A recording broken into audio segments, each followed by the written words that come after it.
ప్రభాస్ కల్కి 2898 ఏడి సినిమాపై రిలీజ్కి ముందు భారీ హైప్ నెలకొని ఉంది. కాకపోతే చాలామంది ఇంత హైప్ పనికిరాదు, ప్రభాస్ సినిమాలకి ఈ విధంగా హైప్ పెంచేసి చివర్లో తుస్సుమనిపిస్తున్నారు అని అన్నారు. కానీ అది నిజము కాదు. ఎందుకంటే కంటెంట్ కానీ కత్తిలాగా ఉందంటే ప్రేక్షకులు నెత్తిన పెట్టుకుంటారు.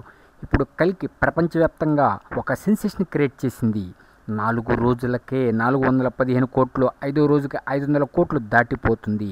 ఏ వుడ్లో అయినా సరే మామూలుగా కాదు, నరుక్కుంటూ వెళ్ళిపోతున్నాడు. బాక్సాఫీస్ షేక్ అయిపోతుంది. ప్రథమార్థం వస్తున్నప్పుడు వచ్చాడు, అంతే బాక్సాఫీస్ అంతు చూశాడు. ఈ సినిమాతో అమితాబ్ బచ్చన్ కూడా ఒక ఊపు వచ్చింది. అమితాబ్ బచ్చన్ని సరిగ్గా వాడుకుంటే అద్భుతంగా నటించగలడు. ఇంకా ఆయనలో ఆ పటుత్వం ఉంది. ముసలివాడైనా సరే మురిపించేస్తాడు నటనలో, అంతే పోటీపడి నటించాడు ప్రభాస్తో అని అశ్వత్థామ క్యారెక్టర్ డిజైన్ చేశారు. ఆ అశ్వత్థామ క్యారెక్టర్కి చక్కగా జీవం పోశారు అమితాబ్ బచ్చన్ గారు.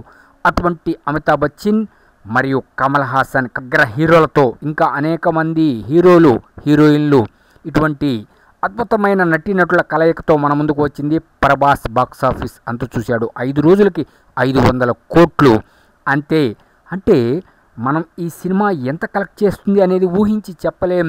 విశ్లేషకులు కూడా విస్తుపోతున్నారు. అనుకున్నది ఒకటి, అయినది ఒకటి. ప్రభాస్ బావా నీకు ఇది తగునా అంటే ఇక్కడ అర్థం ఏమిటి అంటే, చాలామంది దీన్ని తొక్కేద్దాం, నెగిటివ్ కామెంట్స్ చేద్దాం, నెగిటివ్ రివ్యూస్ ఇద్దాం, బుక్ మై షోలో, ఆ షోలో, ఈ షోలో, పేటీఎంలో, ఆ టికెట్ బుకింగ్ వెబ్సైట్లలో నెగిటివ్ రేటింగ్ ఇద్దాం, అన్ని సినిమాల్ని తొక్కినట్టే తొక్కుందాం అని అనుకున్నారు.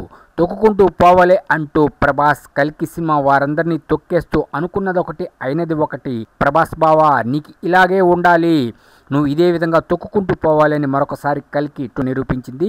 అద్భుతమైన కలెక్షన్స్తో 1000 కోట్ల క్లబ్లో చేరబోతున్న ప్రభాస్ కల్కి 2898 ఏడి సినిమా ఎన్ని రికార్డులు క్రియేట్ చేస్తుందని ఎవరైనా సరే కళ్ళు అప్పగించి చూడటమే, మాటలు లేవు, మాట్లాడుకోవటాలు లేవు. కల్కి 2898 ఏడి సినిమాని థియేటర్లో చూసి ఆనందించటమే.